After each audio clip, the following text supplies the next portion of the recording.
Welcome to कैम्बिंग। तो आज हम स्टार्ट करने वाले अपनी कॉन्फॉर्मेशनल आइसोमर की सीरीज। तो इससे बेसिकली हम जानेंगे कि कॉन्फॉर्मेशनल आइसोमर्स होते क्या है और उसमें हम डिफरेंट डिफरेंट आइसोमर्स की बात करेंगे, मतलब डिफरेंट सिस्टम्स की। जैसे इथेन में कैसे कॉन्फॉर्मेशनल आइसोमर होता है, इथेन हो गया आपका, और द मोस्ट फेमस साइक्लोहेक्सेन। तो ऐसे हम बहुत सारे यहाँ पे मॉलिक्यूल्स के बारे में यहाँ पे हम जानेंगे कि उनमें जो कॉन्फॉर्मेशनल आइसोमर होता है कैसे अरेंज होता है। तो इतना सब जानने के पहले हम जान लेते हैं पहले कि आइसोमर होता क्या है। तो ये जो हमने सिंपल बेसिक चीज पढ़ रखा है 10th में, 10th 11th 12th में आपको ये चीज पढ़ाई जाती है पूरी कि आइसोमर्स होते क्या है। तो अगर यहाँ आपको मैं आपको बताऊं शॉर्ट में, तो आइसोमर्स वो कंपाउंड होते हैं, वो कंपाउंड होते हैं, compound having having same molecular formula, जिनका मोलेकुलर फॉर्मूला सेम हो, लेकिन लेकिन बट हैव एटलीस्ट यहाँ पे उनकी at least have but have at least one different chemical and physical property. उनकी एक केमिकल या फिजिकल प्रॉपर्टी डिफरेंट होगी। वो क्या होगी हम मतलब हम देखते हुए ये पर मतलब वो डिपेंड करता है कि आपका मॉलिक्यूल कैसा है उसमें। हाँ, तो यहाँ पे एटलीस्ट एक आपका केमिकल प्रॉपर्टी या तो फिर फिजिकल प्रॉपर्टी डिफर करेगी। इसके बाद हम बात करते हैं यहाँ पे कि आइसोमर्स के टाइप क्या क्या होते हैं। तो बेसिकली आइसोमर के दो टाइप होते हैं। एक आपका होता है स्ट्रक्चरल आइसोमर और दूसरा आपका होता है स्टीरियो आइसोमर। हाँ, तो इस तरह आपका दो क्लास यहाँ पे हो गए क्लासिफिकेशन, एक आपका स्ट्रक्चरल आइसोमर, एक आपका स्टीरियो आइसोमर। तो जो आपका स्ट्रक्चरल आइसोमर होता है, हाँ, इसमें क्या होता है, इस टाइप के आइसोमर्स में आपका जो मोलिकुलर फॉर्मूला होता है एटम्स का वो सेम होता है, लेकिन यहाँ पे इनका जो स्ट्रक्चर होता है वो डिफरेंट होता है। स्ट्रक्चर इनका क्या होगा, स्ट्रक्चर डिफरेंट होगा। मतलब कि अगर मैं इसकी जो डेफिनेशन कहना चाहूँ तो सिंपल ऐसे मॉलिक्यूल जिनका ऐसे कंपाउंड जिनका मॉलिक्यूलर फॉर्मूला सेम हो बट उनका डिफरेंट स्ट्रक्चरल फॉर्मूला हो, तो उनको क्या बोलेंगे यहाँ पे स्ट्रक्चरल आइसोमर में उनको काउंट करते हैं। वहीं अगर बात करें हम स्टीरियो आइसोमर्स की, तो देखो यहाँ पे क्या होता है, यहाँ पे बेसिकली आपका मॉलिक्यूलर फॉर्मूला सेम होगा। हाँ, और नो डाउट आपका यहाँ पे देखो, यहाँ पे एक और चीज आपकी जो कनेक्टिविटी होती है, कनेक्टिविटी ऑफ एटम्स, मतलब कि एक एटम एक दूसरे से कैसे कनेक्टेड है वो क्या होगी, डिफरेंट होगी। यहाँ पे कनेक्टिविटी यहाँ पे डिफरेंट होगी, कनेक्टिविटी ऑफ एटम डिफरेंट यहाँ पे हो जाएगी। लेकिन अगर यहीं पे बात करें स्टीरियो आइसोमर में, हाँ, तो बेसिकली स्टीरियो आइसोमर में क्या होता है कि यहाँ पे हमारी कनेक्टिविटी सेम होती है, मतलब कि एक एटम जो दूसरे एटम से कनेक्टेड है वो से जो कनेक्टिविटी सेम रहेगी, लेकिन यहाँ पे डिफर क्या होगा कि इनका जो अरेंजमेंट होता है, मतलब कि इनका जो स्पेशल अरेंजमेंट बोलिए अगर हम, और अगर हम इसको बहुत ही इजी में अगर बताऊं तुम्हें मैं, तो ये आपका इनका जो 3D अरेंजमेंट होता है, 3D arrangement of atom different करेगा। अरेंजमेंट ऑफ एटम यहाँ पे हमारा वो करेगा डिफर। जैसे कि सपोज हमारे पास यहाँ पे एक कोई कंपाउंड इसमें जो OH है, मान लो अगर आगे की तरफ है तो उसमें पीछे हो जाएगा ऐसा। तो यहाँ पे एक तरह का उनका जो अरेंजमेंट है एटम्स का, ग्रुप का, वो डिफरेंट करेगा। और इसी स्टीरियो आइसोमर में हम बात करें यहाँ पे, तो इसी स्टीरियो आइसोमर्स के अंदर हमारे पास यहाँ पे, हाँ, दो और इसमें और ये फर्दर ये क्लास होता है, इनमें ये फर्दर इनमें क्लासिफिकेशन होता है। और स्टीरियो आइसोमर हमारा यहाँ पे दो आइसोमर आते हैं, एक को बोलते हैं यहाँ पे हम स्ट्रक्चरल आइसोमर, सॉरी, और एक को यहाँ बोलते हैं यहाँ पे कॉन्फिगरेशनल एंड कन्फर्मेशनल आइसोमर। तो हमारे पास यहाँ पे स्टीरियो के अंदर दो टाइप के आइसोमर और फर्दर आते हैं, इसको बोलते हैं यहाँ पे हम यहाँ पे कन्फिगरेशनल आइसोमर, और एक आपका होता है यहाँ पे कन्फर्मेशनल आइसोमर। अगर हम बात करें यहाँ पे कि कन्फिगरेशनल आइसोमर क्या होते हैं, देखो इनमें क्या होता है एक्चुअल में, इन ऐसे टाइप के आइसोमर्स में यहाँ पे, हाँ, यहाँ पे जनरली इसमें एक्चुअल में दो टाइप के हमारे पास होते हैं कन्फिगरेशनल आइसोमर में। एक आपका होता है जियोमेट्रिकल आइसोमर, जियोमेट्रिकल आइसोमर बोलते हैं इसको, और इसको हम और ही बोलते हैं, इसको हम सिंपल 2D आइसोमर ही बोलते हैं, मतलब के 2D isomer, 2D stereo isomer बोलते हैं सिंपल, इसको मोस्ट प्रेसाइसली इसको बोलेंगे हम 2D आइसोमर। और जो आपका एक और आपका यहाँ पाता है इसको बोलते हैं ऑप्टिकल आइसोमर इसको बोलते हैं हम, हाँ, और इसको हम और भी अच्छे से बोलते हैं हम 3D आइसोमर बोलते हैं इसको हम सिंपल, क्योंकि यहाँ पे हम 3D में बात करते हैं, यहाँ पे 2D में बात करते हैं। तो बेसिकली इन दोनों में अगर हम बात करें डिफरेंस की, थोड़ा सा मैं डिफरेंस है वो जान लेते हैं, फिर आएंगे हम मेन इस पे जो कि हमारा इंटरेस्ट ऑफ टॉपिक है ये टॉपिक। हाँ, हम यहीं पे स्टार्टिंग करने वाले इस सीरीज में। बाकी हम फिर भी हम थोड़ा सा इसमें बात कर लेंगे। देखो एक्चुअली क्या होता है कि ज्योमेट्रिकल आइसोमर हमारे पास यहाँ पे एक तरह का रेस्ट्रिक्ट रोटेशन होता है, रेस्ट्रिक्ट रोटेशन होता है। जैसे कि आपने देखा होगा कि अगर आपके पास एक इथेन का मॉलिक्यूल है, उसमें अगर मान लो कि डबल बॉन्ड है, तो ये जो यहाँ पे रोटेशन होता है डबल बॉन्ड के अबाउट, यहाँ पे मतलब कि अगर हम इसको फिक्स रखें और इसको अगर रोटेट, तो ये बॉन्ड रोटेट नहीं हो पाएगा। इस बॉन्ड को रोटेट करने के लिए हमें इसको तोड़ना पड़ेगा। तो यहाँ पे एक तरह का रेस्ट्रिक्ट रोटेशन है। तो वो ऐसे सिस्टम जिनके अंदर रेस्ट्रिक्ट रोटेशन प्रेजेंट हो वो हमारे इसमें आते हैं ज्योमेट्रिकल आइसोमर में। हाँ, और वहीं अगर बात करें ऑप्टिकल आइसोमर में, तो यहाँ भी हमारे पास एक तरह का रोटेशन होता है, लेकिन ये हम बात करेंगे नेक्स्ट सीरीज में। अभी तो हमारा मेन टॉपिक क्या है, कन्फर्मेशनल आइसोमर के ऊपर। हाँ, तो यहाँ पे हमारे पास दो ये क्लासिफिकेशन थे। अभी हम यहाँ पे इस पे कन्फर्मेशनल आइसोमर की बात करेंगे। यहाँ पे इनके अंदर क्या होता है, नो रेस्ट्रिक्ट रोटेशन होता है, नो रेस्ट्रिक्ट रोटेशन यहाँ पे। तो फर्स्ट ऑफ ऑल हम यहाँ पे इसकी जो डेफिनेशन देखेंगे, और डेफिनेशन देखने के बाद यहाँ आप देखेंगे कि कैसे ये हमें इसको पढ़ना है। तो बेसिकली बात को यहाँ पे मैं अगर इसमें डेफिनेशन की कि इसकी डेफिनेशन क्या कहती है कन्फर्मेशनल आइसोमर की। हाँ, तो बहुत सिंपल इसकी डेफिनेशन है कन्फर्मेशनल आइसोमर। हाँ, तो इसमें लिखेंगे हम सिंपल। देखो आप लोग नोट्स साथ साथ बनाते रहना ताकि आपको थोड़ी हेल्पफुल रहेगी, और ये जो आपके नोट्स रहेंगे आपको एक्चुअली ये जो आपके जो सीरीज चल रही है पूरी, ये आपको हर जगह काम आने वाला है। अगर आप कॉलेज में पढ़ रहे हो और अगर आप कोई एग्जाम की तैयारी कर रहे हो, मतलब कोई भी exam, NET GATE IT JEE कुछ भी, हाँ, तो हर केस आपको ये काम आने वाला है। क्योंकि मैं आपको यहाँ पे मैं बेसिक से लेके एडवांस तक पूरा पढ़ाऊंगा, पूरा जो आपका स्टूडियो केमिस्ट्री है पूरा। हाँ, तो अगर हम बात करें यहाँ पे कन्फर्मेशनल आइसोमर की, तो compound having same molecular formula, ऐसे कंपाउंड जिनका मोलिकुलर फॉर्मूला सेम हो, जिनमें सेम कनेक्टिविटी हो एटम्स की, सेम कनेक्टिविटी हो एटम्स की। हाँ, लेकिन डिफरेंट 3D एलिमेंट हो, डिफरेंट 3D अरेंजमेंट हो। हाँ, यहाँ पे, हाँ देखो यहाँ पे ना आपका सिग्मा बॉन्ड होगा ना, सिग्मा बॉन्ड रोटेशन पॉसिबल हो, सिग्मा बॉन्ड यहाँ पे रोटेशन हो, तो इसमें एक सिग्मा बॉन्ड हो जिसमें रोटेशन पॉसिबल हो। हाँ, देन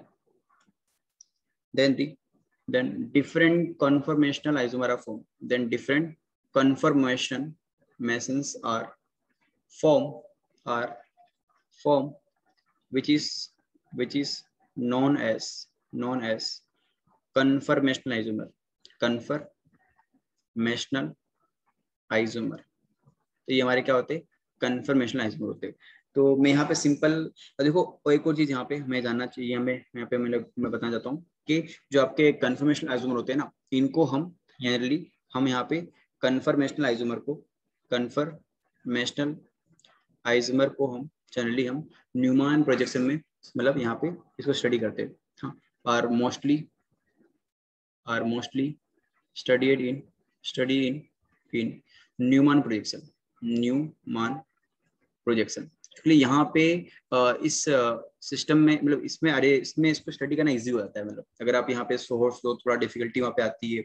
हाँ, और फिशर में तो और डिफिकल्टी आएगी, लेकिन यहाँ पे न्यूमैन में क्या होता है कि हमें यहाँ पे इतनी डिफिकल्टी नहीं आती, तो इसलिए हम जनरली हम कन्फर्मेशनल आइसोमर को यहाँ पे पढ़ते।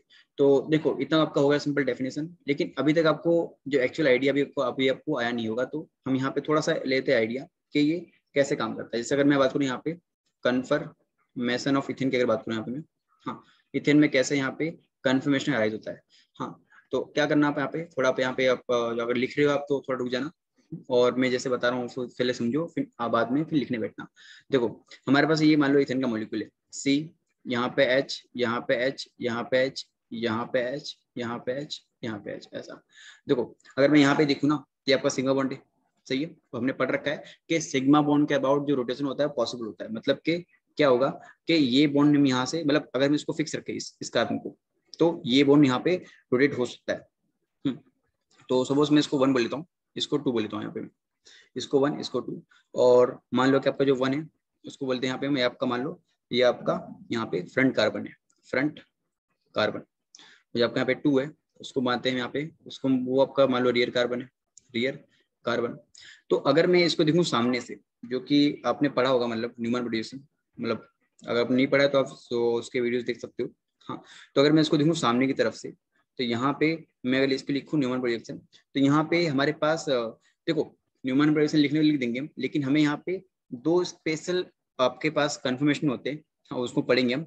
तो मैं यहाँ पे क्या करूंगा, मैं यहाँ पे ना जब का फ्रंट कार्बन है उसको मैं डॉट से करूंगा रिविजन, डॉट से। और जो आपका यहाँ पे बैक कार्बन है, कैसा बैक कार्बन, उसको करूंगा मैं यहाँ पे मैं एक सर्कल से डिनोट, ऐसा सर्कल। क्लियर? ये आपका फ्रंट कार्बन हो गया, ये आपका हो गया बैक कार्बन। तो अगर आप देखो तो आपके पास जो फ्रंट कार्बन है यहाँ पे हमारे पास 3 H है, तो उनको ऐसे ड्रॉ कर दो, H H, यहाँ पे H। और अगर वही बात करूँ मैं इनके बैक कार्बन की, तो मान लो देखो हम यहाँ पे दो कन्फर्मेशन पढ़ते हैं, यहाँ पे दो, यहाँ पे वो स्पेशल कन्फर्मेशन होती है। हाँ, एक आपका ये हो जाता है, तो ये आपका फ्रंट कार्बन है, ये आपका फ्रंट कार्बन है, जिसको हमने यहाँ पे डॉट से रिप्रेजेंट किया है, ये आपका। और बात करें बैक कार्बन को, तो हमने इसको यहाँ पे यहाँ पे हमने इसको, यहाँ पे हमने इसको सर्कल से किया डू नॉट, और इसके पीछे आपका यहाँ पे एक H बॉन्ड, एक H यहाँ पे, एक H यहाँ पे, ये हो गया आपका। और वहीं अगर बात करें यहाँ पे, इसको हम बोलते हैं यहाँ पे इक्लिप्स फॉर्म। क्या बोलते हैं? इक्लिप्स फॉर्म करके। हाँ, देखो ये सारे स्पेसिफिक फॉर्म होती है, मतलब न्यूमैन नंबर अगर मैं ड्रॉ करना हो इथेन का, तो हम कैसे भी ड्रॉ कर सकते हैं, लेकिन अगर हम इसको ऐसे ड्रॉ करें, मतलब कि देखो यहाँ पे इक्लिप्स का मीनिंग क्या होता है, जैसे आपने देखा होगा लूनर इक्लिप्स करके सुना होगा कि चंद्रग्रहण लगता है, सूर्य ग्रहण लगता है, जिसमें जो आपका कार्बन मून क्या होता है वो एक दूसरे को छुपा देते हैं, एक दूसरे को।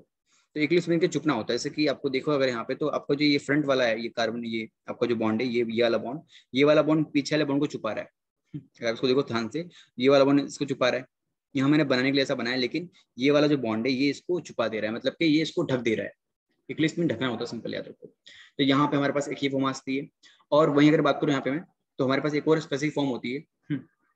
तो पहले यहाँ पे मैं ड्रॉ करूंगा वो फॉर्म, जिसको बोलते हैं यहाँ पे हम स्टेगर्ड फॉर्म करके। ये आपका फ्रंट कार्बन हो गया, इसके 3 यहाँ पे हाइड्रोजन एटम। फिर बात करें बैक कार्बन की, तो उसको हम करेंगे सर्कल से डिनोट, ऐसा। तो यहाँ पे हम यहाँ पे एक H यहाँ लगा दिया, एक H यहाँ लगा दिया, एक H यहाँ लगा दिया। और हाँ, यहाँ पे जो इनके बीच का जो एंगल होता है ना, ये फ्रंट कार्बन का जो हाइड्रोजन है और बैक कार्बन का जो हाइड्रोजन है, अगर उनके बीच का एंगल अगर 60 डिग्री हो जाए, तो इसको बोलते हैं यहाँ पे हम क्या, स्टेगर्ड फॉर्म, स्टेगर्ड फॉर्म बोलते हैं। तो यहाँ पे याद रखना कि इक्लिप्स मीन्स क्या होता है, छुपाना होता है। इक्लिप्स मीन्स छुपाना, मतलब कि उसको ढक देना। और जो आपका स्टेगर्ड होता है, स्टेगर्ड मीन्स क्या होता है, दिखाना होता है, दिखाना, मतलब कि हम यहाँ पे क्या करेंगे, हम यहाँ पे सारे के सारे जो बॉन्ड्स होते हैं ना वो दिखाएंगे। देखो यहाँ पे आपका ये कार्बन, ये आपका हाइड्रोजन है, और यहाँ पे एक बॉन्ड है, तो इनके में अगर एंगल 60 डिग्री हो रहा है ना, तो इसको बोलते हैं कि हम स्टेगर्ड फॉर्म। देखो तो यहाँ पे एक जनरल एक क्वेश्चन आता है कि ये रोटेशन तो कैसे पॉसिबल हो सकता है, जो सिग्मा बॉन्ड का रोटेशन है वो कैसे पॉसिबल हो सकता है, मतलब हाँ, मतलब कि जैसे कि मैं यहाँ पे 60 डिग्री मिल रहा है, मान लो यहाँ पे ये बॉन्ड एंगल 1 डिग्री हो जाए, मतलब 2 डिग्री हो जाए, तो इसलिए यहाँ पे क्या होता है, यहाँ पे अगर मैं एक चीज आपको लिखना चाहूँ यहाँ पे के नोट करके, यहाँ पे कि देखो यहाँ पे हमारे पास जो हमारे कन्फर्मेशन होते हैं वो इन्फिनिट होते हैं। There are infinite conformers for ethane molecule. देखो सिंपल, ये इसका मीनिंग ये है ना, देखो अगर मैं यहाँ पे जो आपका ये एंगल है, अगर मैं इसको मान लो 1 डिग्री कर दूं, 2 डिग्री कर दूं, तो हमारे पास ऐसे एंगल बदलने पे हमारे पास बहुत सारे कन्फर्मेट बन रहे, बहुत सारे। जैसे मैंने यहाँ पे 2 लिया है, हाँ यहाँ पे, तो हमारे पास यहाँ पे बहुत सारे पॉसिबल हो सकते हैं, लेकिन हम सब नहीं पढ़ते एक्चुअल में। हाँ, हम यहाँ पे वही कन्फर्मेट पढ़ते हैं जिनकी स्टेबिलिटी है तो बहुत ज्यादा हो जाए, जिनकी जो स्टेबिलिटी हो, अगेन बोल रहा हूँ मैं, जिनकी स्टेबिलिटी बहुत हाई हो, या तो जिनकी स्टेबिलिटी बहुत ही कम हो। तो अगर बात करूँ मैं इन दोनों में, तो ये क्लिफ फॉर्म में और स्टेगर फॉर्म में, तो इन दोनों में सबसे ज्यादा स्टेबल होता है वो होता है हमारा ये वाला फॉर्म। मतलब कि देखो एक और चीज, यहाँ पे ये जो एक तरह का इनमें एक तरह का इक्विलिब्रियम साइन होता है, ऐसा कुछ, जो कि ये वाला फॉर्म ज्यादा स्टेबल है, तो इसलिए यहाँ पे जो फॉरवर्ड डायरेक्शन है ज्यादा है, बड़ी है। अगर बात करें बैकवर्ड में, तो बैकवर्ड में यहाँ पे छोटा आ रहा है, क्योंकि ये फॉर्म से यहाँ पे मतलब स्टेगर से इक्लिप्स फॉर्म में जो आपके मॉलिक्यूल है वो कम जा रहे हैं, लेकिन इक्लिप्स से स्टेगर फॉर्म में आपके जो मॉलिक्यूल्स हैं इथेन के वो ज्यादा ट्रांसफर हो रहे हैं, इसलिए यहाँ पे जो ये साइन है, हाँ फॉरवर्ड का ज्यादा बड़ा है।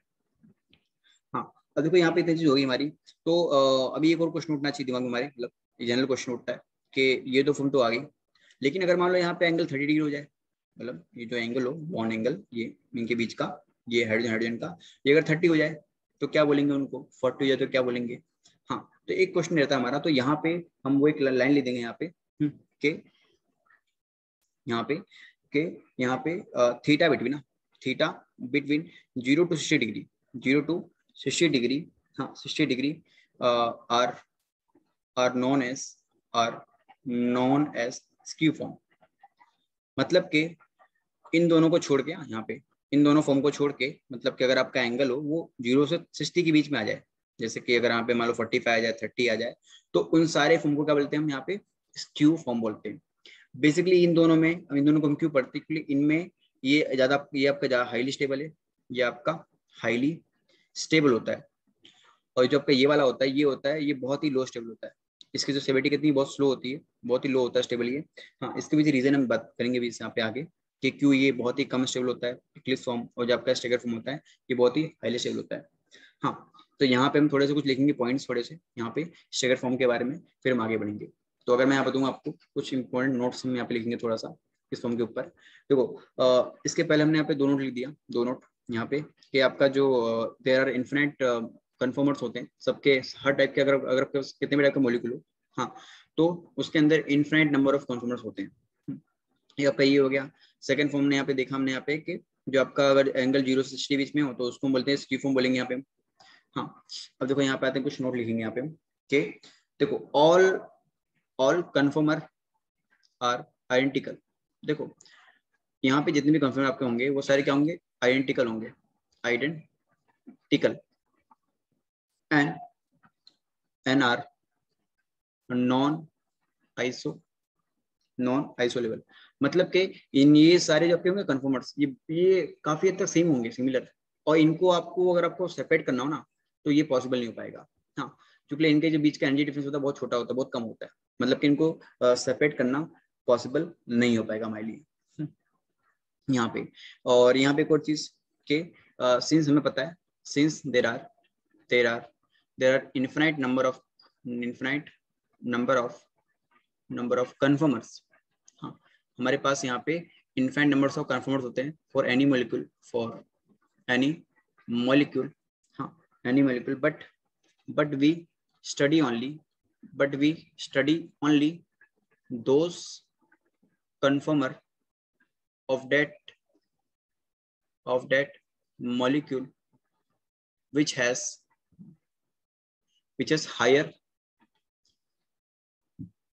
stability और या तो फिर लोअर स्टेबिलिटी।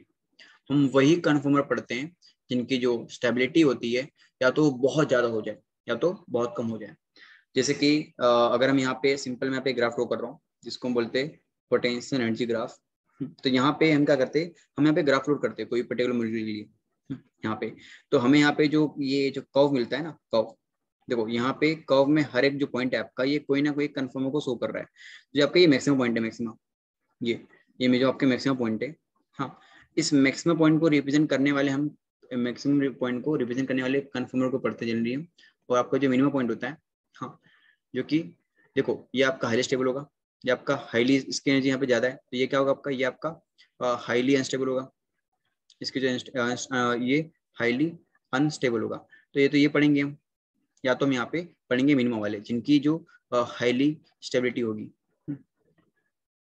और एक चीज आप यहाँ पे याद रखना आप लोग कि energy is inversely proportional to stability, मतलब कि जिस मॉलिक्यूल की, जिस कन्फर्मर की आपकी एनर्जी ज्यादा होगी वो क्या होगा, वो उतना ही कम स्टेबल होगा।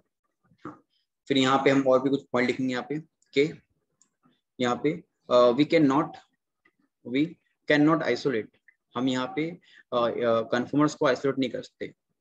हाँ, बिकॉज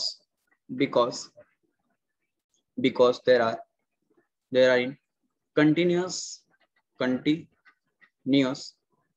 डायनेमिक इक्विलिब्रियम। देखो इनके में क्या होता है ना कि जो आपके इनके कन्फर्मर्स होते हैं ना ये एक दूसरे में ट्रांसफर होते रहते हैं, मतलब कि एक कन्फर्मर से दूसरा कन्फर्मर यहाँ पे बहुत ही रैपिड होता है। मतलब कि मतलब स्टेगर से स्क्यू फॉर्म से आपका इक्लिप्स फॉर्म में, तो ये इंटरकन्वर्जन होते रहता है, इतना फास्ट होता है कि इनको आइसोलेट करना पॉसिबल नहीं हो पाता हमारे लिए। और एक और चीज, हम यहाँ पे कन्फर्मेशनल आइसोमर को एक और नाम होता है इनका, कन्फर्मेशनल आइसोमर आइसोमर्स को हम यहाँ पे isomers are also known as pseudo stereo isomer, इनको हम सूडो स्टीरियो आइसोमर बोलते हैं। देखो इसके पीछे इनको मतलब रीजन होता है, देखो ये हमें लगता है कि आइसोमर शो कर रहे हैं, मतलब इनमें आइसोमरिज्म है, लेकिन वो बहुत ही काफी कम पर होता है। हाँ, तो इसलिए इनको यहाँ पे हम स्टीरियो आइसोमर भी बोलते हैं। देखो यहाँ पे एक और चीज, ये जो आपका ये एंगल नापते हैं ना हम ये, हाँ ये जो एंगल नापना होता है इसका एक स्पेसिफिक नाम होता है, जिसको हम यहाँ पे डाईहेड्रल एंगल बोलते हैं। क्या? Dihedral angle. तो वही हम यहाँ बात करेंगे कि जो डाईहेड्रल एंगल होता है क्या होता है। तो इतना आप लोग अगर लिख लिया हो तो आप लोग आगे फिर चाहो तो पॉज कर लो वीडियो को, और इसका हम यहाँ बात करेंगे डाईहेड्रल एंगल की कि वो होता क्या है, हाँ, और कैसे डाईहेड्रल एंगल की बेस पे हम यहाँ पे मतलब हम इनको कन्फॉर्मर्स को क्लासिफाई करते हैं। तो बेसिकली अगर हम यहाँ बात करें यहाँ पे डाईहेड्रल एंगल के ऊपर, डाईहेड्रल एंगल, हाँ देखो एक्चुअल में ये तरह का it is a 3D angle, ये एक तरह का आपका 3D एंगल होता है। हाँ वो क्या होता है इसकी बात करेंगे उनको भी यहाँ पे इसमें। हाँ तो इसमें लिखो सिंपल इसकी डेफिनेशन यहाँ पे, it is an interfacial angle, एक तरह का इंटरफेशियल एंगल होता है, an interfacial angle between front between front CH and back CH। मतलब कि जो आपका फ्रंट कार्बन हाइड्रोजन का बॉन्ड है और जो बैक कार्बन हाइड्रोजन बॉन्ड है, हाँ यहाँ पे उन दोनों के बीच का जो एंगल होता है ना, उसी को बोलते हैं हम यहाँ पे, हाँ अपना, हाँ डाईहेड्रल एंगल। और यहाँ पे आपका थीटा अगर 0 हो रहा हो, या तो 120 हो रहा हो, या तो 240 हो रहा हो, 360 हो रहा हो, तो इस केस में हम क्या बोलेंगे कि जो हमारी फॉर्म होगी उसको हम बोलते हैं इक्लिप्स फॉर्म। मतलब कि वो फॉर्म कहलाएगी इक्लिप्स फॉर्म, क्योंकि इन सब एंगल पे क्या होगा कि आपका जो फ्रंट आपका जो कार्बन का जो एटम जो आपका कार्बन H बॉन्ड है वो पीछे वाले कार्बन और हाइड्रोजन बॉन्ड को ढक देगा। और आपका जो थीटा यहाँ पे अगर वो 60 हो, या तो 120 हो, या तो फिर आपका ये 180 हो, हाँ तो इन दिस केस यहाँ पे क्या होगा, इसको हम बोलेंगे यहाँ पे हम स्टेगर्ड फॉर्म। तो एक्चुअली यहाँ पे जो आपका इक्लिप्स फॉर्म है वो स्टेगर्ड फॉर्म है, ये सिंपल डायहेड्रल एंगल देख के हम डिसाइड करते हैं। जैसे कि अगर आपको मैं यहाँ पे अगर थोड़ा फील कराऊं कि एंगल होता है क्या एक्चुअली, तो सपोज मेरे पास यहाँ पे मान लो कि हमने यहाँ पे मान लो एक इथेन का ड्रॉ किया है, मान लो हमारे पास यहाँ पे इथेन है ऐसा, हम इसका क्या करेंगे न्यूमैन पोजीशन ड्रॉ करेंगे, और आपको मैं इसकी हेल्प से बताऊंगा कि कैसे हम यहाँ पे देखो यहाँ पे अगर आपने न्यूमैन पोजीशन पढ़ा हो थोड़ा सा, तो देखो सिंपल होता है कि हम यहाँ पे ना जो आपका ये डॉट होता है डॉट, हम यहाँ पे डॉट हमारा क्या होता है फ्रंट कार्बन होता है ऐसा, तो इसका 3 हाइड्रोजन है तो इसको एच एच एच कर दो यहाँ पे, फिर यहाँ पे करेंगे ड्रॉ करेंगे सर्कल हम, तो जब आपका सर्कल होगा ये करेगा रिप्रेजेंट बैक वाले कार्बन को, मतलब बैक वाले एटम को। तो यहाँ पे मान लेते हैं कि हमारे पास यहाँ पे एक एच है, यहाँ पे एक एच है, यहाँ पे एक एच है। देखो सिंपल आप इसको फील करो थोड़ा सा, मान लो कि आप इसको देख रहे हो सामने से, कहाँ से, सामने की तरफ से ऐसा, तो आपको दिखेगा कि यहाँ पे आपको दिखेगा कि ये जो आपका एक प्लेन है, मान लेते हैं कि जो आपका ये हाइड्रोजन है ये एक प्लेन है, मान लो ऐसा ऐसा जूम कर लेते हैं कि एक ही प्लेन में होगा, और मान लो कि ये जो आपका ये वाला कार्बन है या जो आपका ये वाला बॉन्ड है, ये वाला कार्बन हाइड्रोजन बॉन्ड ये एक प्लेन में, तो इनके बीच में जो आपका एंगल होगा, मतलब कि ये आपके फ्रंट कार्बन है और ये आपका बैक कार्बन है, हाँ बैक कार्बन का हाइड्रोजन और ये आपका फ्रंट कार्बन का हाइड्रोजन, तो इनके बीच में जो आपका एंगल है ना, यही आपका होता है डाईहेड्रल एंगल एक्चुअली। हाँ यहाँ पे बहुत ही कन्फ्यूजन होता है लोगों को, एक्चुअल में ये आपका जो डॉट है ये आपका आगे, ये आपका आगे की तरफ है, और ये जो आपका ये बैक ये जो आपका ये वाला प्लेन है वो बैक कार्बन का है। तो इनके बीच में जो आपका 3D एंगल होता है इसी को बोलते हैं यहाँ पे हम डाईहेड्रल एंगल। और एक और चीज यहाँ पे हमने बात की थी स्टेबिलिटी के ऊपर, यहाँ पे थोड़ी सी हम अगर बात कर लें यहाँ पे स्टेबिलिटी के ऊपर, कि स्टेबिलिटी यहाँ पे जो हमारी इक्लिप्स होती है यहाँ पे वो यहाँ पे स्टेगर्ड के लिए क्यों कम होती है और ज्यादा होती है, और इक्लिप्स के लिए ज्यादा, मतलब इक्लिप्स के लिए कम क्यों होती है थोड़ा सा, तो इतना आप लिख लो अच्छे से यहाँ पे, तो ये आपका सिंपल डायहेड्रल एंगल आ गया। और यही हम अगर आगे बात करते हैं यहाँ पे कि हमारे पास जो स्टेबिलिटी कैसे हम डिसाइड करते हैं, मतलब यहाँ हम बोल रहे हैं कि जो स्टेगल है वो ज्यादा अनस्टेबल है, हाँ स्टेबल है, और जो आपका इक्लिप्स है वो काफी अनस्टेबल है, तो ऐसा क्यों हो रहा है। तो यहाँ पे आप लोग हेडिंग मानना स्टेबिलिटी का। देखो बेसिकली हम यहाँ पे और बात करने वाले स्टेबिलिटी के ऊपर आगे जाके फ्यूचर में, हाँ, जब यहाँ पे और आपको मैं ये वीडियो अपलोड करूंगा तो उसमें हम और भी स्टेबिलिटी के बारे में बात करेंगे, लेकिन अभी आपको सिंपल सा आइडिया दे रहा हूँ यहाँ पे कि जो आपका स्टैगर्ड फॉर्म होती है, हाँ, ये ज़्यादा स्टेबल होती है इक्लिप्स के। इसके पीछे रीज़न क्या है? देखो यहाँ पर आपको मैं ये इसका जो पीछे रीज़न है आपको मैं यहाँ पे थोड़ा सा हम यहाँ पे इलेक्ट्रॉनिक इफेक्ट लगाएंगे और उसकी हेल्प समझेंगे, क्योंकि यहाँ पे हमारा स्टैगर्ड फॉर्म होता है वो ज़्यादा स्टेबल होता है इक्लिप्स के। तो मैं यहाँ पे ड्रॉ कर रहा हूँ दोनों फॉर्म, अपनी इक्लिप्स फॉर्म भी और अपनी यहाँ पे अपना स्टैगर्ड फॉर्म भी। सपोज ये हमारा यहाँ पे ये आपका इक्लिप्स फॉर्म है और यहाँ पे अपने पास ये फ्रंट कार्बन, ये आपका बैक कार्बन, और हमें पता है कि यहाँ जो आपका डायहेड्रल एंगल होता है 0 होता है, मतलब कि ये एक दूसरे को छुपाए थे, तो ये जस्ट के पीछे ही रहेगा ऐसे। देखो दिखाने के लिए हम यहाँ ऐसे दिखाते हैं, बट ये एक्चुअल में इसके जस्ट पीछे ही है। और यहाँ पे आपका एच है, एक एच यहाँ पे, हाँ। तो वहीं अगर बात करें यहाँ पे हम यहाँ पे ये दूसरे वाली फॉर्म की, इसको बोलते हैं यहाँ पे क्या, इक्लिप्स फॉर्म। और ये आपका मान लो आपका यहाँ पे स्टैगर्ड फॉर्म आ गया, ऐसा कुछ इस टाइप में।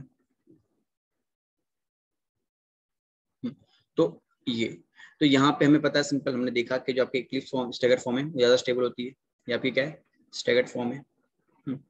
और यहाँ जो आपका थीटा है ना, थीटा मतलब डायहेड्रल एंगल, वो 60 डिग्री है ऐसा। ये आपका यहाँ से 60 डिग्री है।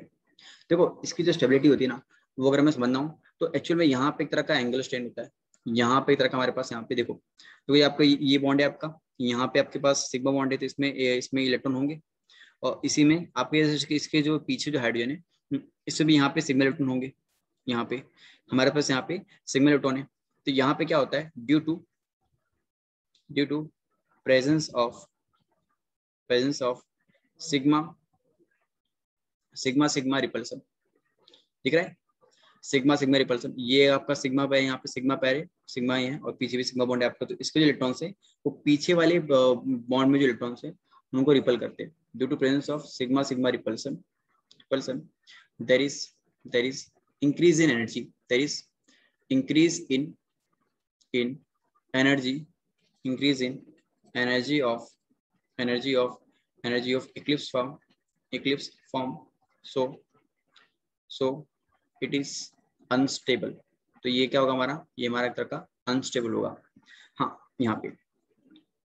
लेकिन यहाँ अगर हम, और हाँ इस हाँ सिग्मा जो आपका रिपल्सन होता है ना यहाँ पे, इसको हम एक तरह का नाम देते हैं, इसको हम बोलते हैं यहाँ पे हम क्या, टॉर्सनल स्ट्रेन बोलते हैं, टॉर्सनल स्ट्रेन करके। तो यहाँ पे सिग्मा स्ट्रेन के बदले हम बोलेंगे कि यहाँ पे हमारे तरह टॉर्सनल स्ट्रेन हो रहा है, मतलब कि यहाँ पे आपका जो टॉर्सनल स्ट्रेन है वो मैक्सिमम है। लेकिन वहीं अगर हम इस वाले केस से बात करें, तो सपोज आपके पास यहाँ पे एक लोन पेयर है, या आपके पास यहाँ पे सिग्मा पैर है, और एक आपके पास सिग्मा यहाँ पे इलेक्ट्रॉन, यहाँ पे सिग्मा इलेक्ट्रॉन्स। तो यहाँ आपके पास दोनों सिग्मा यहाँ पे आ रहे, लेकिन यहाँ आपको दिख रहा है कि यहाँ पे ये एक दूसरे के आगे पीछे नहीं है, यहाँ पे ये आगे पीछे थे। तो यहाँ जो आपका TS है, टॉर्सनल स्ट्रेन, वो ऑलमोस्ट 0 के इक्वल है। तो यहाँ पे क्या होगा, इसीलिए आपका क्या होता है, हाईली स्टेबल होता है। तो यहाँ देखा हमने सिंपल, तो बहुत इजी चीज है समझना है इसको। ये आपका यहाँ पे सिग्मा बॉन्ड है, पीछे सिग्मा बॉन्ड है, दोनों में रिपल्सन होगा, जिसको हमने नाम दिया सिंपल टॉर्सनल स्ट्रेन। बट यहाँ पे देखे तो हमारे पास यहाँ पे ऐसा कुछ भी नहीं है यहाँ पे स्ट्रेन। तो इसलिए यहाँ पे क्या होती है, जो आपकी स्टैगर्ड फॉर्म होती है वो काफी ज्यादा स्टेबल होती है। हाँ देखो इतना तो हमारा हो गया, लेकिन अगर बात करूँ यहाँ पे मैं एक और रीजन अगर बात करें यहाँ पे, अगर मैं आपको इसकी जो स्टेबिलिटी है और आपको मैं और अच्छे से समझाना चाहूँ अच्छे से, तो अगर मैं यहाँ पे इनकी ड्रॉ करूँ, ये वाली फॉर्म जिसको बोलते हैं सोर्स फॉर्म, जैसे अगर मैं इसके लिए सोर्स फॉर्म ड्रॉ करूँ, तो सोर्स में क्या होता है ना, सोर्स में क्या करते हैं यहाँ पे हम यहाँ पे मॉलिक्यूल को साइड में देखते हैं, साइड से। ये क्या होता है, साइड व्यू ऑफ आपका मॉलिक्यूल होता है। तो इस केस में क्या करते हैं हम यहाँ पे इस फॉर्म में आपके मॉलिक्यूल को देखते हैं साइड से। तो आपका जो मॉलिक्यूल आपको अगर देखो आप यहाँ से खड़े होकर साइड से आप, तो आपको क्या दिखेगा, आपको कुछ ऐसा दिखेगा साइड से, इस टाइप का कुछ आपको दिखेगा कुछ। तो यहाँ पे पास हाइड्रोजन, यहाँ पे आपके पास हाइड्रोजन है, और यहाँ हाइड्रोजन, यहाँ हाइड्रोजन है, यहाँ पे हाइड्रोजन। तो दिख रहा है हमें यहाँ पे सिंपल क्लियरली कि यहाँ के पास क्या होगा, सिग्मा, यहाँ पे सिग्मा इलेक्ट्रॉन होंगे, यहाँ पे आपका सिग्मा बॉन्ड होगा। तो इसके लोन पेयर और सॉरी इसके लोन इलेक्ट्रॉन क्या करेंगे एक दूसरे को, यहाँ पे ये एक तरह का रिपल्सन क्रिएट करेंगे, यहाँ पे रिपल्सन क्रिएट करेंगे। हाँ जिसको नाम दिया हमने सिंपल, हमने यहाँ पे इसको नाम दिया है टॉर्सनल स्ट्रेन करके, टॉर्सनल स्ट्रेन हमने यहाँ पे नाम दिया है। लेकिन पता है यहाँ पे अगर हम इस वाले केस की बात करें, हाँ, कि इस वाले केस में कैसे हमारे पास ये सोहर्स पोजिशन में क्या होगा। देखो मतलब के पास यहाँ पे ऐसा ऐसा कुछ है, एच एच यहाँ पे एच, और यहाँ मान लो हमारे पास ऐसा कुछ है। देखो यस, इस टाइप कुछ ऐसा। फिर आपको अगर आप इसको देखो साइड से तब कुछ ऐसा दिखेगा ये फॉर्म में। देखो यहाँ पे हमारे पास एक चीज आती है जो कि इसकी जो स्टेबिलिटी होती है ना बढ़ाती है शेयर वाले की, जिसको हम बोलते हैं सिग्मा सिग्मा स्टार इंटरेक्शन। तो एक्चुअल में अगर आप देखो यहाँ पे तो हमारे पास यहाँ पे सिग्मा इलेक्ट्रॉन है, आपका सिग्मा बॉन्ड है, और यहाँ पे कहीं ना कहीं आपके पास सिग्मा स्टार होगा। तो क्या होता है कि ये बॉन्ड के इलेक्ट्रॉन चल जाते हैं इसमें, और यहाँ से आपका ये बॉन्ड टूट जाता है। इसको सिंपल ये आपका सिंपल हाइपर कॉन्जुगेशन की तरह ही सेम टू सेम, हाँ मतलब हाइपर कॉन्जुगेशन रही है। और यहाँ पे क्या होता है, यहाँ हमारे पास यहाँ पे इसमें डबल बॉन्ड कैरेक्टर आता है, और यहाँ पे एक एच आ जाएगा, यहाँ पे एक एच आ जाएगा, और हमारे पास यहाँ पे एच प्लस आ जाएगा सिंपल। और यहाँ हमारे पास यहाँ पे नीचे मतलब ये जो आपका ये निकला इलेक्ट्रॉन ये वाला, हाँ यहाँ पे ये बनेगा H माइनस, दिख रहा है यहाँ पे सिंपल। यहाँ पे H माइनस निकल रहा है और यहाँ पे H प्लस निकल रहा है। तो हमारे पास यहाँ पे क्या हो रहा है, यहाँ पे सिग्मा सिग्मा स्टार इंटरेक्शन हो रहा है, यहाँ पे हमारे पास सिग्मा सिग्मा स्टार इंटरेक्शन हो रहा है। तो आप अगर चाहो तो यहाँ पे लास्ट में तो आपने सही पॉइंट यहाँ पे कि due to sigma sigma star interaction, sigma star interaction क्या हो रहा है, there is decrease in energy, there is decrease इन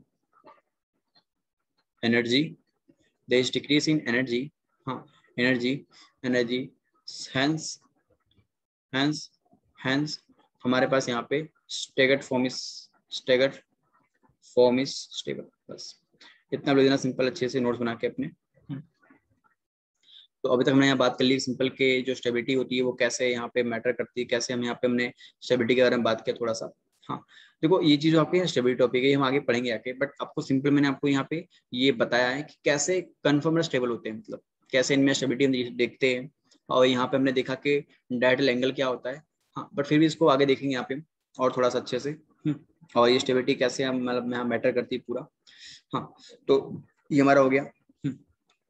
तो हमने यहाँ पे अच्छे से यहाँ पे इथेन मॉलिक्यूलर में जाना कि कैसे इसमें ये हमारा स्टेबिलिटी यहाँ पे डिसाइड होती है, और कैसे यहाँ पे हमारे पास हाँ यहाँ पे ये जो स्टेबिलिटी है इक्लिप्स की घट जाती है, इसकी बढ़ जाती है।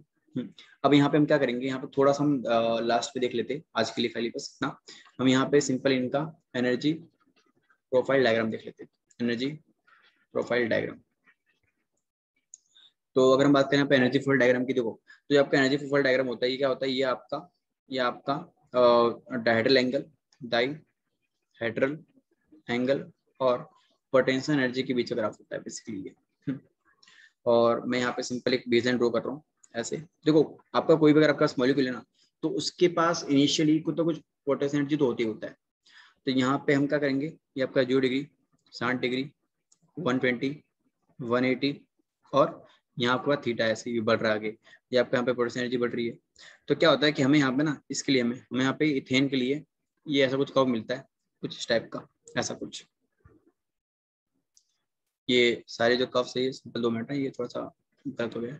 हाँ ये जो सारे कर्व्स है ना ये प्रैक्टिकली निकाले गए ऐसा कुछ इस टाइप का, ऐसे फिर ऐसे फिर ऐसे ऐसे। यस, जहाँ पे जो आपका ये जो आपका पॉइंट होता है ये क्या करता है, रिप्रेजेंट ये करता है रिप्रेजेंट इक्लिप्स फॉर्म को, जो दिख रही है हमें यहाँ पे। हाँ कि इस पॉइंट पे जो एनर्जी है ना बहुत हाई है, मतलब कि ये जो पॉइंट है ये बता रहा है कि ये हमारा इक्लिप्स फॉर्म है। लेकिन अगर वही बात करें मिनिमा के बारे में, तो आपका जो मिनिमा है ये हमारा स्टैगर्ड फॉर्म को कर रहा है रिप्रेजेंट, स्टैगर्ड फॉर्म को ये कर रहा है रिप्रेजेंट, क्योंकि इसकी एनर्जी बहुत कम है। तो जिसकी एनर्जी कम होती है वो ज्यादा स्टेबल होता है। तो यहाँ पे हमने देखा कि हमारा स्टैगर्ड फॉर्म स्टेबल था, तो इसलिए यहाँ पे ये होगा। और हाँ इन दोनों के बीच जो एनर्जी गैप होता है वो होता है 12 किलो जूल पर मोल। हाँ ये वैल्यू आपको याद होनी चाहिए थोड़ी सी कि कितना इनके बीच में एनर्जी डिफरेंस होता है। मतलब कि जो आपका स्टैगर्ड फॉर्म है ना वो 12 किलो जूल पर मोल, यहाँ पे उसकी एनर्जी कम होती है इक्लिप्स के। और हाँ ये हमारा हो गया। अब एक और क्वेश्चन उठता है हमारे माइंड में, मतलब कि कैसे ये जो सारी फॉर्म है बीच में ये क्या करते रिप्रेजेंट। यहाँ पे हमारे पास और भी इस ग्राफ में पॉइंट्स है, तो वो करते रिप्रेजेंट किसको, स्क्यू फॉर्म को। और हम जनरली हम इसकी फॉर्म पढ़ते नहीं, हम सिंपल 2 ही फॉर्म पढ़ते हैं, एक आपकी इक्लिप्स फॉर्म होती है, एक आपको होती है स्टैगर्ड फॉर्म, और इसके बाद भी हम और भी हमारे पास फॉर्म होती है, मतलब वो भी हम आगे पढ़ेंगे देखेंगे, बट जनरली हम मेनली यहाँ पे हम इक्लिप्स फॉर्म और स्टैगर्ड फॉर्म्स की बात करते हैं। तो इस तरह से देखा हमने यहाँ पे कि कैसे एक आपका क्या होता है ये पूरा। हाँ, अभी हम इसके बाद नेक्स्ट वीडियो में बात करेंगे कि आपके पास जो स्ट्रेन होते हैं कितने टाइप के होते हैं, मतलब कि स्ट्रेन इन कन्फर्मर्स की बात करेंगे हम। हाँ, और अगर आप ये वीडियो देख रहे हो तो you can follow any book, but मैं आपको बोलूंगा कि आप पहले लेक्चर्स अटेंड कर लो अच्छे से, आपको अगर यहाँ पे नोट्स बनाओ अच्छे से, और उसके बाद आपको लग रहा है कि हाँ कि मतलब आपको अगर अच्छे से हो रहा है पर नोट्स फेल हो रहे हैं, तो आप बुक भी रेफर मत करो आप इनिशियल लेवल पे, क्योंकि क्या होता है ना कि हम ना थोड़ा अगर हम बुक पे पढ़ेंगे तो बुक में एक्चुअल में वो लैंग्वेज नहीं होती जो आपको बता रहा हूँ यहाँ पे। हाँ, तो यही चीज़ें तो मिलेंगे फिर हम नेक्स्ट लेक्चर में, और मतलब नेक्स्ट वीडियो में मिलेंगे, जिसमें हम यहाँ पे इसके बाद का पढ़ेंगे टॉपिक, और वो हमारा क्या होगा, उस टॉपिक का नाम हमारा होगा सिंपल कन्फर्मेशन के अंदर। हम वहाँ पे हम देखेंगे कि जो स्ट्रेंथ्स होते हैं कितने टाइप के होते हैं, मतलब कैसे उसकी स्टेबिलिटी घटती बढ़ती है। हाँ, तो यहाँ पे हम बहुत सारे टाइप के स्ट्रेंथ पढ़ेंगे अलग अलग सिस्टम के लिए। तब तक के लिए बाय।